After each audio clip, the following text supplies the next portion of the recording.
You're 52 years old, sitting in your car, in the parking lot of a dealership. You just signed a lease on a brand new SUV, leather seats, panoramic sunroof, the works, and for about 11 minutes, it felt amazing. But now, you're just sitting there, engine off, hands on the wheel, and there's this quiet voice in your chest, not your brain, your chest, whispering, "Why did I just do that?" You had a plan. You were going to max out your 401k this year. You were going to finally build that 6-month cushion your wife keeps asking about. You were going to stop bleeding money on things that lose value the second you touch them. But instead, you're staring at a 72-month payment plan. Again, and the worst part, this isn't the first time. This is a pattern you can't seem to break, no matter how many times you promise yourself you will. Here's what nobody told you. That decision, it wasn't really yours, not entirely. Your brain made it for you, using a set of invisible psychological programs that activate specifically after you turn 50. Programs built on fear, on identity, on a ticking clock you can feel but can't explain. And today, I'm going to show you exactly how that happens. My name is Ray Invests, and I spend way too much time obsessing over the invisible equations and psychology that keep most people broke,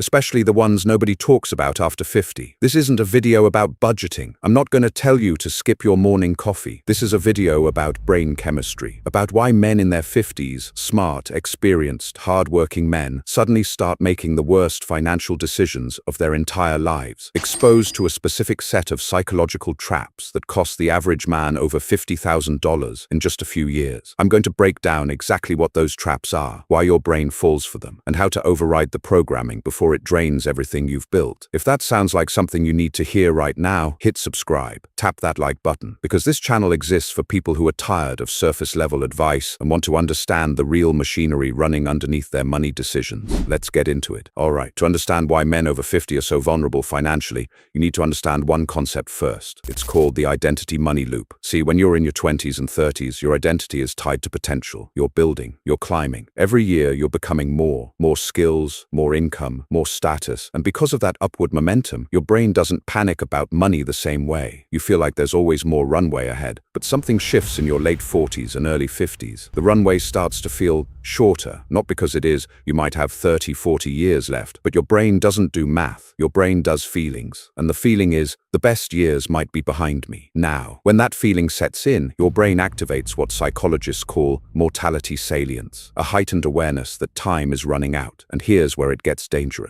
Studies from the Journal of Consumer Psychology show that when mortality salience kicks in, people spend more, not less, more, because spending becomes a way to feel alive, to prove to yourself and to everyone watching that you're still in the game. That new car, it's not transportation, it's proof of vitality. That expensive vacation, it's not relaxation, it's evidence that life isn't over. Your brain is essentially using your bank account as a coping mechanism for existential dread, and you don't even realize it's happening. But wait, it gets worse. There's a second layer. It's called the status maintenance trap. By 50, most men have spent decades building a certain lifestyle, a certain image, the house, the car, the restaurants, the neighborhood, and the brain treats that lifestyle as baseline identity, not luxury, but a minimum standard of who you are. So when income flattens, or when retirement gets closer and expenses should logically come down, the brain fights it hard, because downgrading your lifestyle doesn't feel like a smart financial move. It feels like dying. It feels like admitting defeat. Neurologically, this is real. Researchers at University College London found that financial loss activates the same brain regions as physical pain, the anterior insula, the same area that lights up when you burn your hand on a stove. So your brain will do anything. Take on debt, drain savings, ignore the math,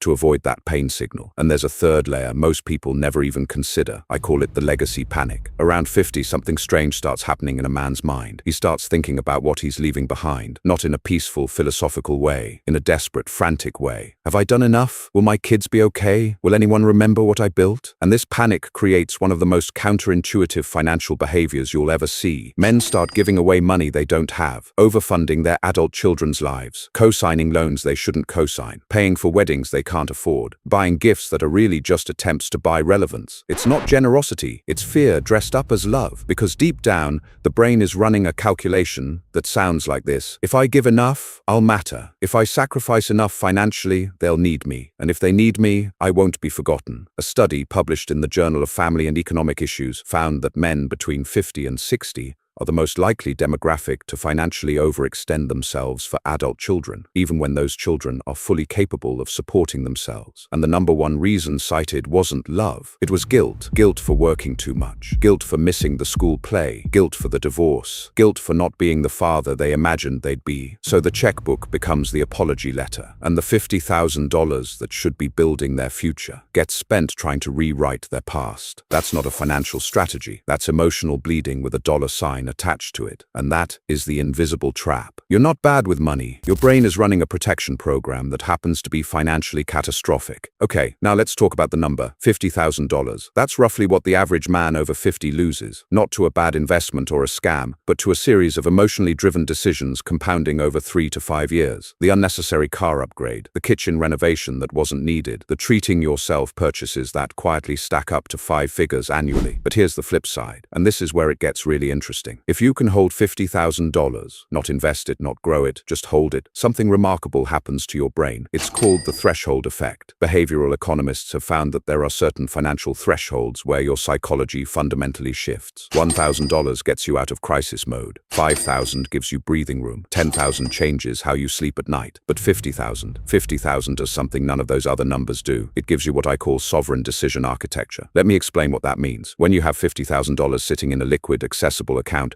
you stop making decisions from fear completely. The part of your brain called the prefrontal cortex, the rational, strategic, long-term thinking part, finally gets to run the show. Because here's the thing, when you're financially thin, your amygdala, the fear center, is in charge. Every decision filters through. Can I afford this? What if something goes wrong? What if I lose my job? That's not thinking, that's surviving. But when you have a real cushion, a number that covers 6 to 12 months of your life, your amygdala calms down, your cortisol drops, and your prefrontal cortex says, okay, now let's actually think. But there's another dimension to this that people completely overlook. I call it the clarity dividend. When your financial stress drops, your brain doesn't just stop panicking. It starts noticing things it was too overwhelmed to see before. You start seeing that your monthly subscriptions add up to $400 a year for services you don't use. You start seeing that your insurance premiums could be cut by switching providers, something you've been meaning to do for 3 years but never had the mental bandwidth to sit down and figure out. This is not a small thing. Research from Princeton's behavioral economics lab shows that financial scarcity doesn't just reduce your emotional well-being, it literally taxes your cognitive bandwidth. The mental energy you spend worrying about bills, juggling due dates, and calculating whether you can afford dinner out, that energy is being directly stolen from your ability to think strategically. They estimated the cognitive cost at roughly 13 to 14 IQ points. That's the difference between normal functioning and functioning under significant cognitive impairment. Not because you're less intelligent, because your intelligence is occupied. So when that $50,000 lands in your account and your survival brain finally goes quiet, it's like someone cleaned a windshield you didn't even know was dirty. You start seeing opportunities. You start reading the fine print. You start making phone calls you've been avoiding. Not because you suddenly became smarter, because your full brain finally showed up to work. This is where the concept of walking away money becomes life-changing. At 50, your biggest financial asset isn't your savings. It's your ability to say no. No to the job that's killing you. No to the client that disrespects you. No to the deal that doesn't feel right. But you can only say no if you can afford to. $50,000 in the bank doesn't just buy you security, it buys you negotiating power. The power to walk into your boss's office